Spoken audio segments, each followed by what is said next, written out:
New questions emerge over the San Diego City Council's land giveaway that nets developer Sunroad Enterprises more than $100,000 annually. And Republican leaders push for Kevin Faulconer to be the party's lone candidate for mayor in a closed-door meeting led by the business establishment. Plus, not everyone's enthusiastic about plans for a runway extension at North County's McClellan-Palomar Airport. I'm Mark Sauer, and the KPBS Roundtable starts now.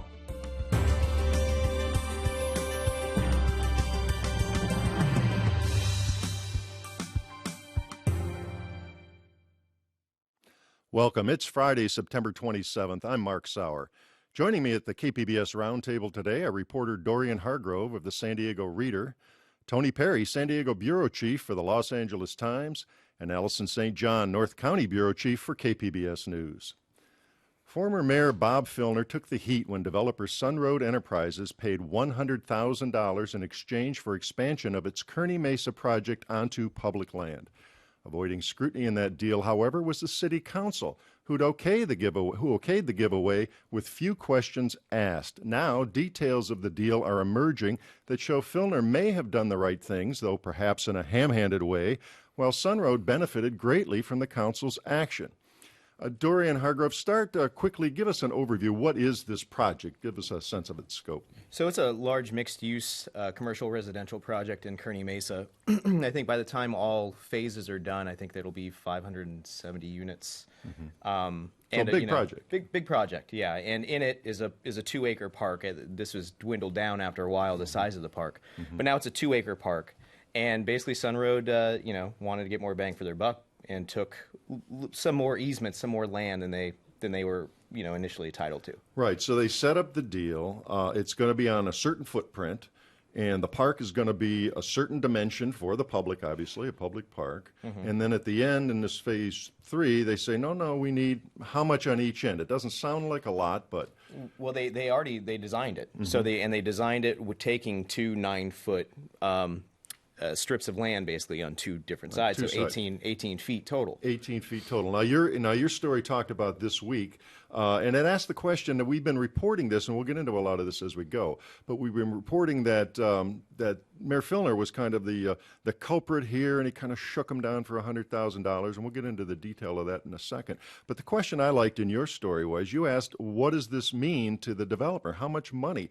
And you came up with a figure. Yeah, so there were 3 options they had when they initially found out about this easement problem.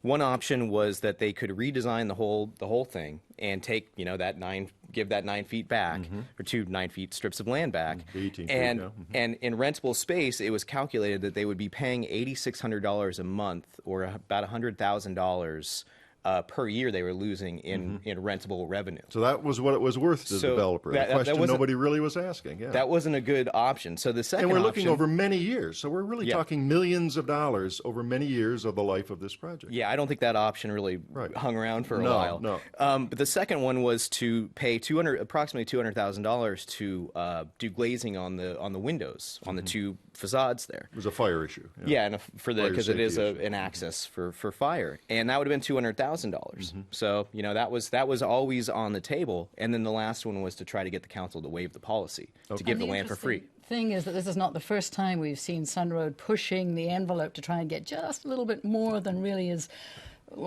legal, should we say, at this point, because we had the thing where they actually had to remove the top story of a building. They built a building there. The FAA didn't like it because it was near Montgomery Field, and the state didn't like it, and they had to whack off the top of that building.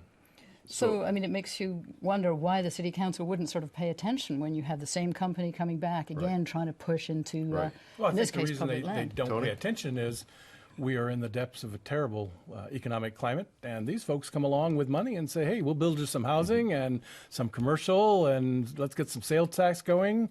Be partners with us. Be nice to us. And the council rolls over, and then comes Bob Filner and says, well, no, land has responsibilities as well as privileges. How about something coming back this way? So it's the classic poker play between the 2 sides, bluffing. Right. If you make it too expensive, we'll take our ball and move to Temecula or whatever. Or which they couldn't do in this case because 2 phases were already built. They were stuck here. But this is the classic back and forth between the city and anybody willing to spend money in the city of San Diego. Right. Well, you would have thought, and that's a good point. You would have thought that would have happened though before they were right there ready to start building phase 3. So let's let's get to that point Tony raises. Why did Filner, he vetoed this, and the council had passed it unanimously, so it looked like they had the votes to override his veto. Then what happened?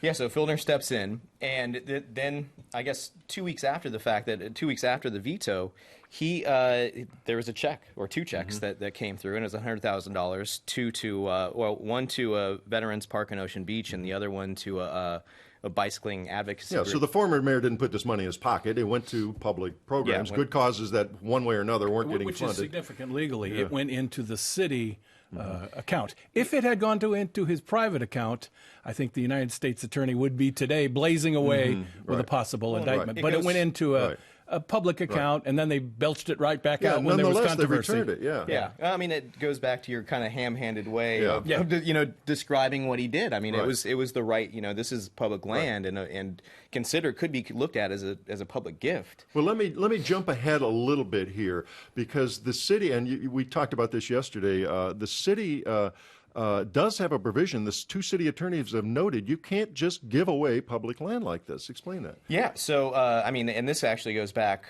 quite a bit in history, where city attorneys have objected to any kind of donation or anything that could be looked as a gift, unless it serves a public purpose. And as recently as the World Trade Center building in downtown to be used as a homeless shelter, city attorney's office came and made sure that the council, gave a statement saying, hey, this is going to benefit the greater good or the public. And for this project in Sunroad, I don't know how they can claim such a thing. I don't know where the city attorney was.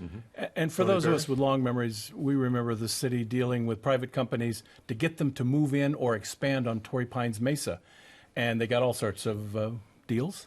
And they moved in, and a lot of them didn't fulfill what they said in terms of how many jobs, or I think one of them either skedaddled out of town after starting. So yeah, there's a history of companies promising to do this or that in exchange for a sweet deal from City Hall.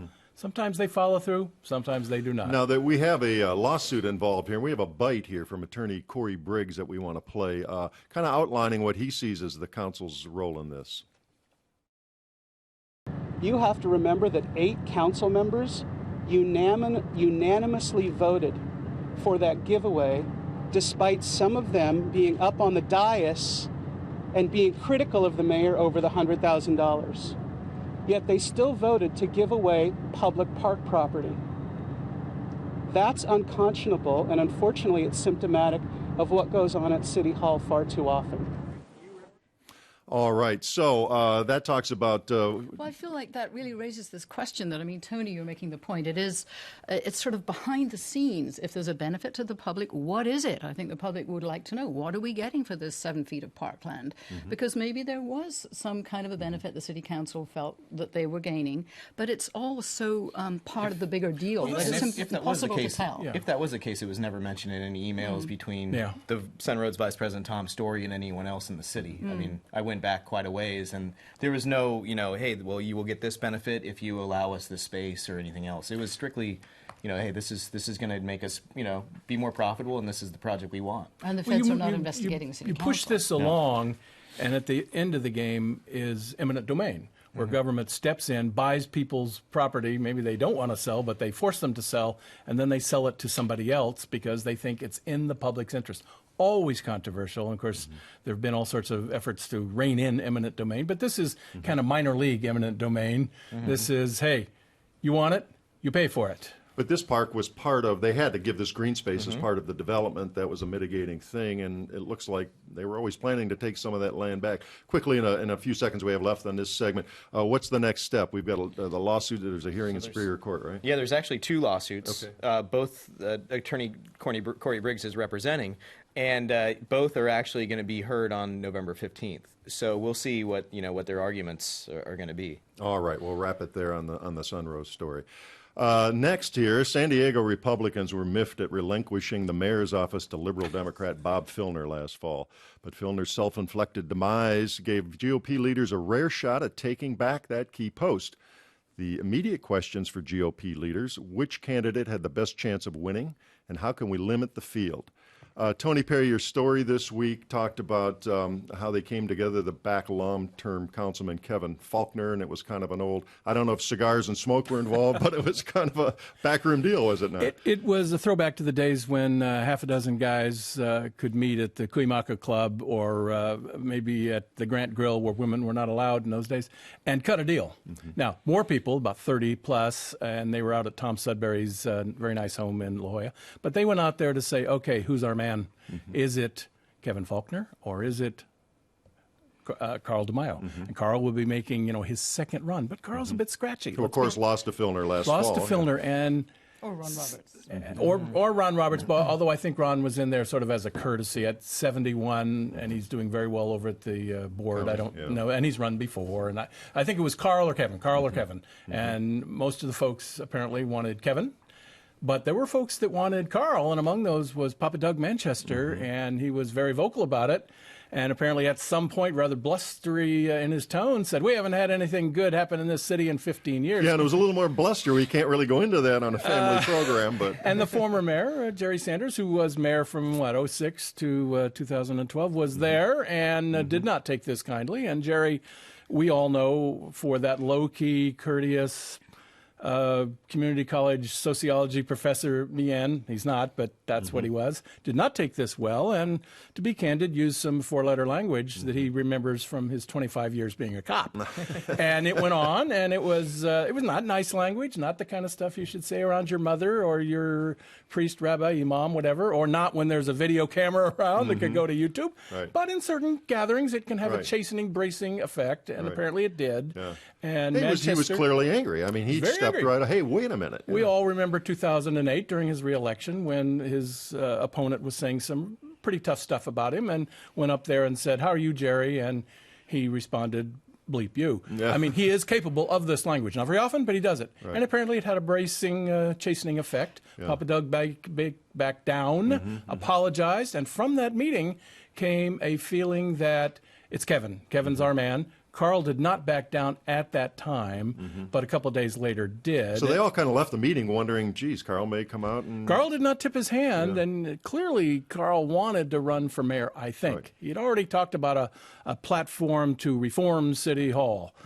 And Carl is a City Hall man. I mean, he spent some time over there, knows the issues, and has his backers, but had already started to run for Congress, wanted to switch over, I think, but ultimately stayed with Congress when Papa Doug's newspaper said, we're going for the price on Kevin tonight, that kind of thing. Who'd run 3 front-page editorials endorsing DeMaio. Indeed, their political views are about as close as you can get between the newspaper and Carl, but this time around they want that mayor's office, and they think Kevin's a better bet. If he did run and did go for mayor and then lost, then, I mean, what would that do to his political career? It kind of seems like, he'd be playing, it wouldn't have fared really well. As they say on West Wing, he'd be playing celebrity golf for the rest of his life.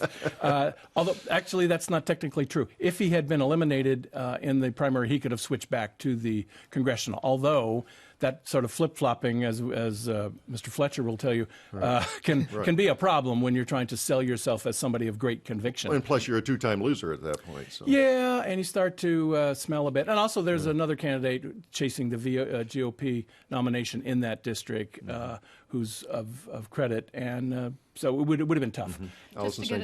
Just to get a sense of those backroom meetings, were the two candidates, Faulkner and DeMaio, there? Indeed. Were they pitching their case? They were that. So do you feel like that meeting is what made DeMaio's decision? And Faulkner had done very well, and he had contacted people ahead. He had, as they say, worked the room in advance. And so what he was sending out was a vibe that says, Carl, if you run, you're alone. All those people that were so nice to you and gave money and endorsed you and all that last time, they're not going to be there. They're with me. And I think that played into Carl's thinking. Now, Carl sent me an email the other day saying that he went to lots of meetings and no one meeting was definitive, and that he decided Congress because he's so pleased that the city now has a 5-year labor agreement that he'd always pushed for and that Bob Filner actually got. And so he was trying to talk down the idea that it was that meeting. I'm not sure I'm convinced by that. They must have known that the support from that meeting was crucial because with an electorate that is 40% registered Democrat, they needed to get the full support. And with the memory of 2012 when there was 2.5 Republicans I'm counting Fletcher as a half because he had been a Republican, was an independent. So they were all split up in the primary. Now, they rallied around, although rather slowly, around Carl DeMaio in the runoff, and he got beat by Filner. Now, this time around, since there's not going to be an 80% turnout, 80% turnout, maybe 40 or 45, Republicans have a shot because historically Republicans turn out to the polls in the low turnout. In these low turnout kind of snoozer elections like this is turning out to be. So let's hear, we've got a clip from the Republican, Kevin Faulconer, they settled on. Let's hear what he says, because with that fiery meeting, this is a more moderate tone as he got out and launched his career. Here we go. We will repair our broken roads, our sidewalks, our sewer lines, our infrastructure. We will bring back certainty for businesses ready to create jobs and economic growth. And we will eliminate bureaucratic waste so tax dollars are invested in public safety, parks, libraries, and improving our neighborhoods. Kevin is not charismatic, let's put it that way. On the other hand, I give you Pete Wilson, not charismatic, 3 times elected mayor. He was, as he would tell you, a pair of brown shoes in a tuxedo world. But you don't need to be a fireball to get elected mayor of the city of San Diego, particularly if you have the establishment, which Kevin now does. But different times, and Carl, of course, was a fireball. I mean, he was the flamethrower out there, and maybe they figure he's better in Congress as a backbench flamethrower here, but it's a completely different candidate than we would have seen. And we're also talking in the primary, okay, they're all congealed, but come the runoff, it will probably, if we have a runoff, be Kevin and one of the Democrats, Aguirre, Fletcher, the New Democrat, or David Alvarez. So it'll be mano a mano, hand to hand, as they say. So this, all the party behind one works well in the primary, and it may slop over to the runoff if there is one, but we don't know. Who knows? Filner's time in office might have kind of woke people up a bit and want more. That bluster back in office. I mean, it'd be hard. That. But it will be hard to follow that up. There might be a yearning for dullness if we have had excitement. Thank you. Now, the Democrats, to their credit, they tried this. They tried to get around just one candidate, couldn't do it. I mean, the other night they went for Alvarez. They had to go for Alvarez, who's been a Democrat longer than Fletcher, and without the controversy attached to Aguirre. They haven't been able to get their act together in the same way the Republicans did. I mean, wasn't it Will Rogers who said, I don't belong to any organized political party. I'm a Democrat. I'm a Democrat. And that's certainly true locally. They are not as organized as the Republicans are. And Filner knew that, by the way. Filner had a disregard or contempt, really, for the county party. Well, he had contempt for everybody and everything, but he certainly did for the county party. So I don't know the fact that they were late coming to the game for Alvarez will make that much difference. Allison, we'll give you a last word in a few seconds. We have left just if money counts for anything, and of course it does, it seems to have paid off because Faulconer's raised about twice as much as his nearest rival, and so the Republican establishment is all the way behind but him. I'm agnostic on money. I think it has certain advantages, but then those melt away, and there's free media, as they say. KPBS is on this story. The boys and girls at Mission Valley, half a dozen of them or more, are on this story. Voice is on this story. The Reader is on this story. Heck, I may even write a story or two myself. So I'm not sure that this is going to be a television or mailer dominant campaign. But we'll certainly see. All right, we're going to move on. Many travelers in our region might not even be aware of the airport located near Interstate 5 in North County. But that could change if plans to extend its runway ever come to fruition. A step in that direction was taken this week with the release of a report saying such an extension is feasible at McClellan-Palomar Airport, which everybody refers to as Palomar Airport, right, Allison?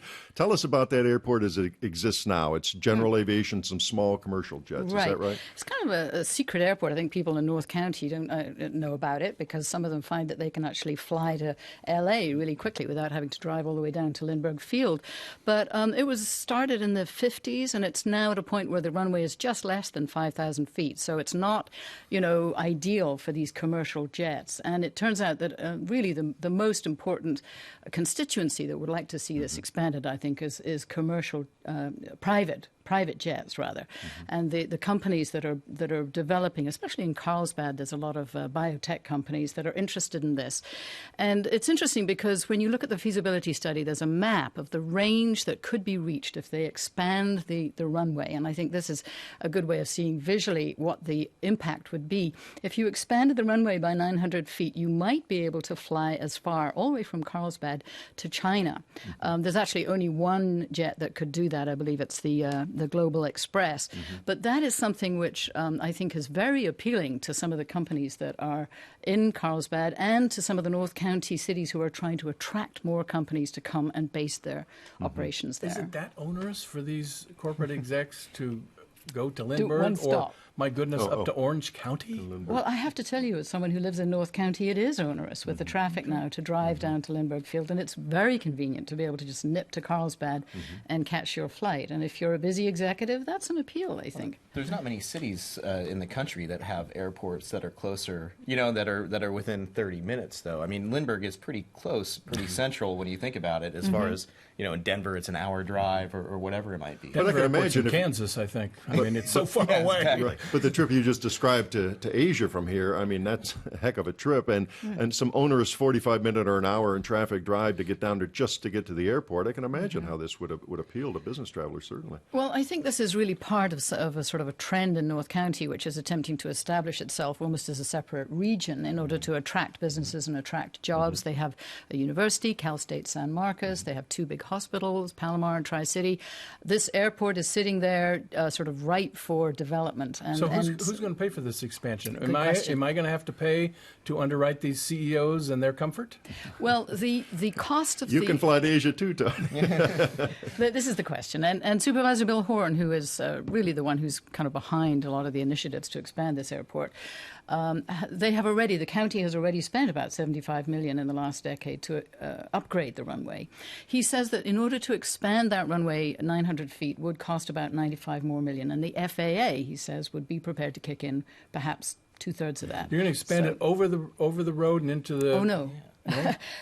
That wouldn't work. Expand it the other way, towards Legoland. Expand it back east towards Camino Real over a old landfill. Old landfill. Isn't there a tomato field back there, too? I go think my there's tomatoes. tomatoes on the other side I of... see. And a golf course. There are buildings there as well, though, right? There's Yes. office buildings directly to the east of the runway. And there are residential areas, of Oh, course, boy. not that far away. So this is really the big question, is will these interests, which I think are very interested in expanding the runway, perhaps for private purposes, and some people, including myself, who've found it very convenient to be able to fly to Los Angeles without having to come down to Lindbergh Field, will those interests overcome the local people who don't want that Well, extra that's noise? it. That's what I want to ask about. What about the neighbors and the noise? 900 feet sounds like it's going to be a lot more noisy. Well, according to the feasibility study, and this is a little hard to grasp, expanding the runway would reduce the noise because it would move the aircraft. They'd be able to start their runoff further back. And so as they take off, they would be taking off over less residential areas and more over commercial areas. Where are our friends in Carlsbad about this? Because as a civic entity, Carlsbad, I think, has a bit of a history of not playing well with others. They've had their disputes with Encinitas to the south and certainly Oceanside to the north. Are they just going to, and they had their concerns about the desal plant there on the coast. Are they just going to sit there and let this happen, or are we talking Well, litigation? actually, the mayor of Carlsbad is one of its major proponents because he wants to develop the biotech hub that is already developing in Carlsbad, and this is a major incentive. So he and Supervisor Bill Horn are both very much behind it. And I think what's interesting, you're right, the cities in North County have not always been in agreement, but there is the beginnings of a sense that the cities in North County are seeing it's to their advantage now to work together to evolve a region that will be able to attract business and more high-paying jobs by working together. So all the mayors, I think several of the mayors, 4 or 5 of them, have supported this runway expansion. Speaking of business, tell us about the economic outlook that this study talks about with and without this extension.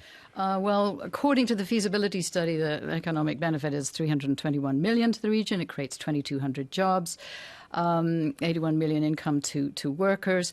The forecast over 20 years, which is $8 billion, says that expanding the runway would increase the income by $163 million, which is actually not that much over 20 years. And I think the question is, where is that benefit going to go? Is it going to go to a few private corporations? Is it coming to the county? Where exactly is that benefit going? Because there's the cost to the taxpayer and the noise factor as well. Are we going to be able to fly to China within the next decade, let's say? Well, what is happening next is there's going to be a master plan, a 20-year master plan, where all these things will be discussed. And in that, one hopes, well, definitely, there will be some kind of public participation. But it's not that long. They're talking about ending that 20-year master plan in 2015. So people who are interested in having input, I think, need to wake up and start playing a role in this. And there's going to be chances, of course, for the public to comment on all this. That's right, yes. At the moment, there has been there is a committee, but the people who are touched by the noise have not really had much of a say. And I think now this process with 20-year master plan, they have to, for environmental reasons. Who's the final decision maker? The Carlsbad City Council, Board of Supervisors, Coastal Commission, Airport Commission? All of those people would probably have a say. So you got to get a lot of ducks in a row here. You've got to get a lot of ducks in a row, correct. Yeah, so that's going to be, and I guess it remains to be seen just how tough the pushback will be. Yes, it was interesting that not very many residents showed up, in fact, at this meeting that the supervisors had to accept the feasibility study this week. But as the process moves on, we may see more public involvement. All right, we're going to have to leave it there. That wraps up another week of the stories at the KPBS Roundtable. I'd like to thank Tony Perry, Allison St. John, and Dorian Hargrove for joining me. And reminder, all these stories are available at our website, kpbs.org. Thanks very much for joining us today on the Roundtable.